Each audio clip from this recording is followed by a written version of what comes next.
Hello my dear students, welcome in this class। मैं विकी राय एक बार फिर से आपसे मुखातिब हूँ। वही चैप्टर वे आंखें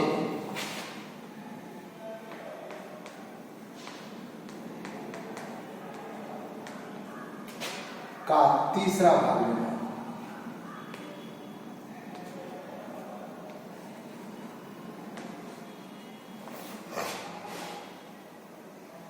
वे आंखें का तीसरा भाग लेकर आपके सामने मैं प्रस्तुत हूं।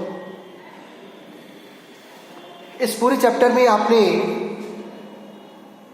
एक किसान की पीड़ा का चित्रण देखा है। आपसे पहले और दूसरे एपिसोड में मैंने बात किया था तो बताया था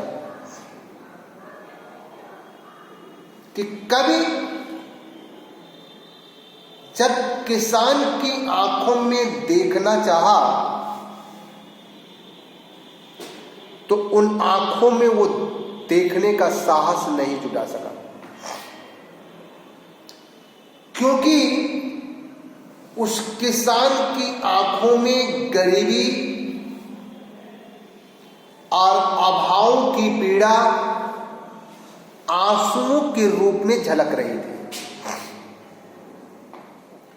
और उन आंसुओं को देखने का साहस कभी नहीं जुटा पाया, क्योंकि वे आंखें अंधेरी गुफा के सदृश भयावनी और डरावनी लग रही थी। कवि को बड़ा दुख हुआ ये सोचकर कि आखिर उसे इस पीड़ा की दहलीज पर किसने पहुंचाया, और निष्कर्ष रूप में उन आंसुओं के लिए वह समाज के शोषित वर्ग को जिम्मेदार ठहराया। मेरे प्रिय छात्रों, एक शोषक और एक शोषण दो शब्द होता है। शोषक माने किसी को चूसने वाला, किसी का खून चूसने वाला, और शोषण जिसका खून चूसा गया हो। शोषण किसका समाज में होता है? जो समाज के दबे कुचले लोग होते हैं, जो बेचारे मजबूर होते हैं। समाज का निम्न तबका या दलित वर्ग के लोग इस श्रेणी में आते हैं। लेकिन यह समाज अन्नदाता किसान को भी काफी शोषण करता है।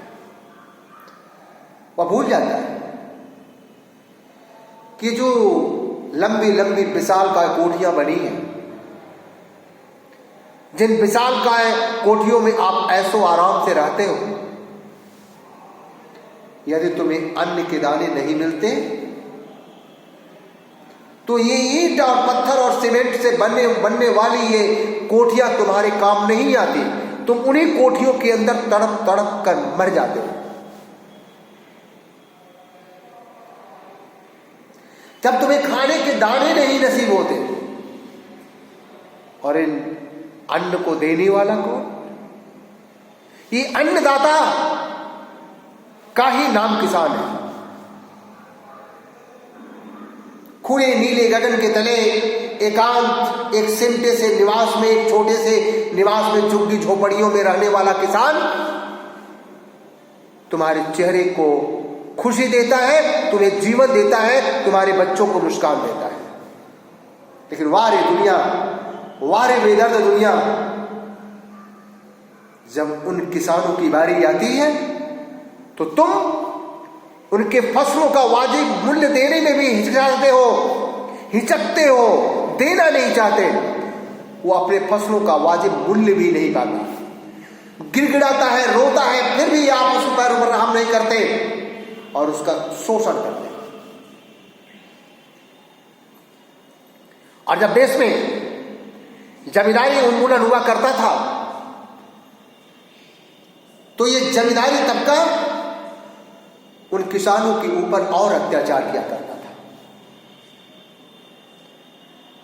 प्राकृतिक आपदा के कारण यदि उनकी फसलें नष्ट हो जाया करती थी और वो लगान नहीं दे पाता था तो उसकी जमीन को वो जबरन हड़प लेते थे, उस बेचारे को उस जमीन से बेदखल कर देते थे जिस जमीन पर वो फसलें उगा करके अपनी खुशियां प्राप्त करता था और हमारे आपके चेहरे को मुस्कान देता था। और यदि उसने प्रतिरोध करने का साहस किया तो परिणाम क्या मिलता था? मौत। ये होते हैं शोषित वर्ग के लोग जो अभावग्रस्त जीवन जब किसान का आता है तो उसे मझधार में छोड़कर किनारा कस लेते हैं, कोई उसकी सहायता के लिए हाथ नहीं बढ़ाता।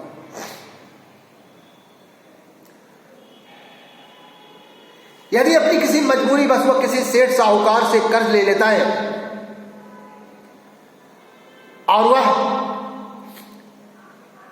कर्ज अदा करने के लिए उसके पास पैसे नहीं हो पाते तो ये सेठ और साहूकार उसके घर द्वार तक को नीलाम कर लेते हैं, उसके घर द्वार को बेचने के लिए उसे मजबूर कर देते हैं, पैसे के लिए उसे मोहताज कर देते हैं। और परिणाम क्या होता है? उसकी मौत, उसके परिवार के सदस्यों की दर्दनाक मौत उसकी आंखों के सामने। यह है यह बेदर्द समाज जो कहता है कि हम एक सभ्य समाज के प्राणी हैं।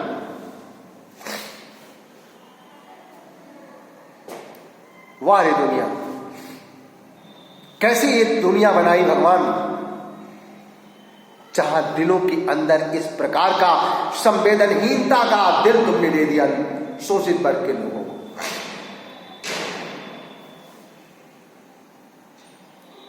उसी व्यथा को दर्शाती हुई है आपकी कविता है। आंखों में देखने का साहस नहीं जुटा पाया क्योंकि वे आंखें अंधेरी गुफा की सदृश भयावनी और डरावनी लग रही थी। वह कभी किसान के अतीत को सोचने लगा। एक समय था जब किसान स्वाधीन था,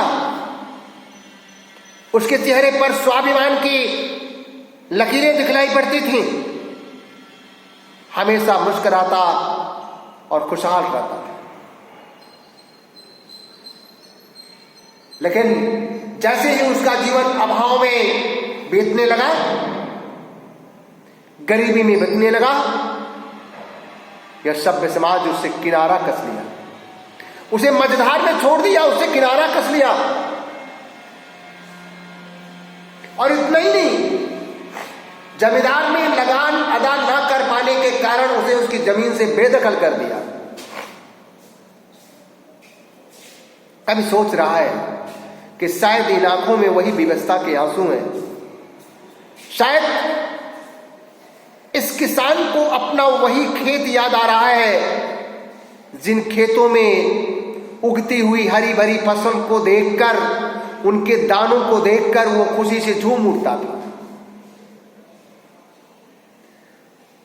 उसी जमीन से जमींदार ने उसे बेदखल कर दिया और उसी पीड़ा के आंसू उसकी आंखों में दिखलाई पड़ रहे हैं जो भयावने लग रहे हैं। फिर कभी सोचने लगा, इतना ही नहीं, शायद दर्द के आंसू की गिनती नहीं है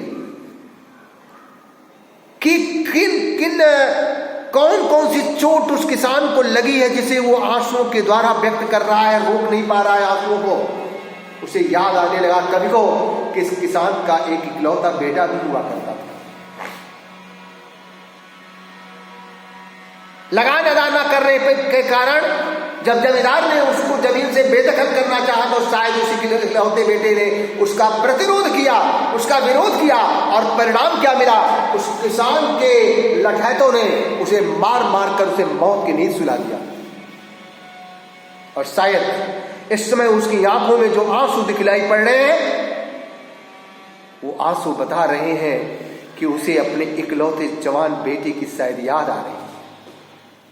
भला क्यों नहीं याद आए? माँ बाप का इकलौता बेटा, घर का चिराग जिसका बुझ जाए, भला उसके दर्द का बयां शब्दों में कोई नहीं कर सकता है। इसीलिए कवि को उन आंखों में देखने का साहस नहीं हो पा रहा है, कवि को वो आंखें भयावनी और डरावनी लग रही है। उसको जमीन से बेदखल कर दिया गया। उसकी जवान बेटी को उसकी आंखों के सामने मौत की नींद सुला दिया गया। और इतना ही से समाज का मन नहीं अघाया, शोषित वर्ग का मन नहीं अघाया। इस शोषित वर्ग का तीसरा बेदर्दी चेहरा समाज के सामने आया साहूकार के रूप में। साहूकार ने उसे कुछ कर्ज दिए थे, वह कर्ज का ब्याज नहीं चुकता कर पाया। परिणाम क्या हुआ? उस साहूकार को रहम नहीं आई, उस किसान की गरीबी पर उसको रहम नहीं आई। वह साहूकार सोच नहीं पाया कि यह हमारा अन्नदाता है, इसी के दिए गए अन्न को खा करके हमें जीवन मिलता है। इस बात को भी वो साहूकार भूल गया और उसका घर द्वार उसने बिकवा दिया उस पैसे को पाने के लिए। कितना बेदर्द है ये समाज। और इतना ही नहीं, उसके मवेशियों को, जो मवेशी उसके प्यारे थे, उसके 2 बैलों की जोड़ी, उसकी प्यारी गाय जिसे वह केवल वही दुहा करता था, सबको साहूकार ने नीलाम करवा दिया। शायद उसी की पीड़ा उसकी आंखों में इन आंसुओं के रूप में चुभ रही है, दिखलाई पड़ रही है। और उसी पीड़ा को देखने का साहस कभी नहीं जुटा पा रहा है। सोच रहा है, वाह रे बेदर्द समाज, कैसी तूने पीड़ा ले ली। किसान की सोच का और कल्पना अभी और आगे बढ़ रही है। उसने सोचा इतना ही नहीं, अभी आंखों में बेशुमार दर्द छुपा हुआ है। जमीन बेदखल हो गई, जवान बेटा उसकी आंखों के सामने तड़प तड़प कर मर गया।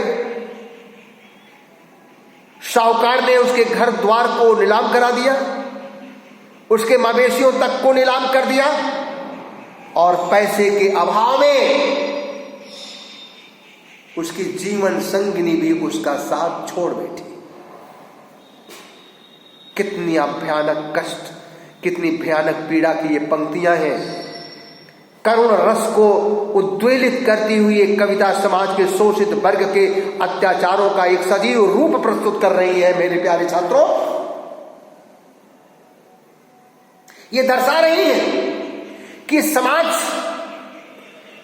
जो अपने को बहुत सभ्य कहता है, सभ्य समाज का केवल एक लबादा ओढ़े हुए है। लबादे के रूप में यह सभ्य समाज का प्राणी नहीं, बल्कि सभ्य समाज में कुछ ऐसे भेड़िए हैं जिनके दिलों में मानवता का कोई रिश्ता नहीं, मानवता का कोई संकेत नहीं, जो बेदर्द होते हैं, जिन संवेदनहीन होते हैं। कभी नहीं आगे दिखलाया।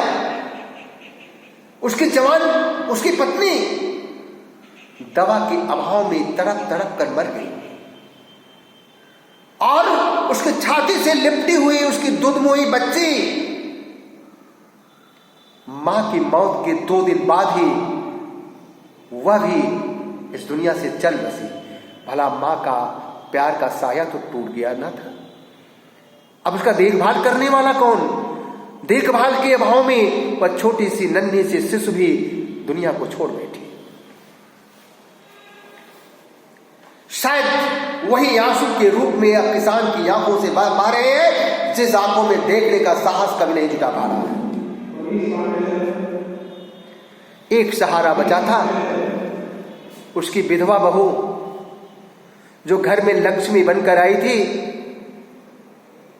लेकिन आज उसी विधवा, आज उसी लक्ष्मी को समाज पतिहंता के रूप में उसको उपमा दे रहा है। वह पतिहंता औरत भी, वह विधवा बहू भी एक दिन उस विधवा बहू को अकारण शहर के कोतवाल ने बुला लिया। लोक लज्जा के भय से वहां से वापस आते वक्त वह एक कुएं में छलांग लगा लेती है और अपनी यह लीला समाप्त कर लेती है। अर्थात किसान की पूरी सुख की दुनिया उजड़ जाती है। शायद किसान सोचा हो, कभी सोच रहा है कि दुनिया में सब कुछ मिल सकता है, पैर की जूती, जोरू, सब कुछ मिल सकता है, लेकिन दुनिया में यदि एक चीज नहीं मिल सकती, वह होता है घर का चिराग। यदि किसी घर का इकलौता चिराग यदि बुझ जाता है तो फिर उसकी भरपाई करने वाला कोई नहीं होता।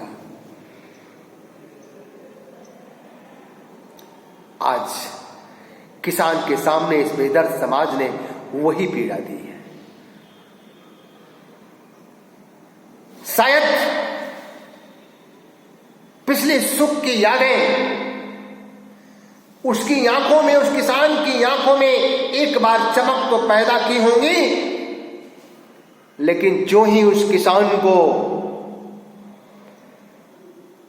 अपना ये दुख में दिन याद आ रहा होगा, सारे सुख की लकीरें समाप्त हो चुकी होंगी और वो तीखी नोक के समान उसकी आंखों में ये दर्द के आंसू आ गए होंगे, जिन आंसुओं को देखने का साहस कभी नहीं जुटा पा रहा है। तो मेरे प्रिय छात्रों, आपने एक तरीके से इस समाज की वास्तविक दशा का चित्रण देखा। इस समाज में शोषित वर्ग के जो लोग होते हैं, जमींदार और उसके लठैत जैसे लोग, साहूकार और एक निर्दयी कोतवाल जैसा व्यक्ति यदि इस समाज में रहे तो समाज में किसी भी एक सामान्य वर्ग के इंसान की खुशियां तबाह हो सकती है। अर्थात शोषित वर्ग के लोगों का शोषण करके उसे मौत की नींद सुला देने के लिए सक्षम होते हैं और कहते हैं कि हम सभ्य समाज के प्राणी हैं। तो एक तरीके से इस पूरे चैप्टर में आपने देखा कि किसान के सुख की दुनिया उजड़ गई, उसका खेत नीलाम हो गया, उसके खेत से उसको बेदखल कर दिया गया, इकलौता बेटा उसका मर गया और उसका घर द्वार बिक गया, मवेशियों की नीलामी हो गई, पत्नी और दुर्मुही बच्ची था विधवा बहू की मौत हो जाती है और उसके सुख की दुनिया उजड़ जाती है और उसके बाद केवल रह जाते हैं उस किसान के पास दर्द भरे आंसू, जिन दर्द भरे आंसुओं में देखने का साहस कभी नहीं जुटा पा रहा है। इन पंक्तियों, इन भावनाओं के साथ मैं वीके राय आप सबसे विदा ले रहा हूं। उम्मीद है कि चैप्टर आपको पूर्णतः समझ में आ गया होगा। अपने विचारों के साथ आप फिर मिलेंगे, तब तक के लिए धन्यवाद, नमस्कार।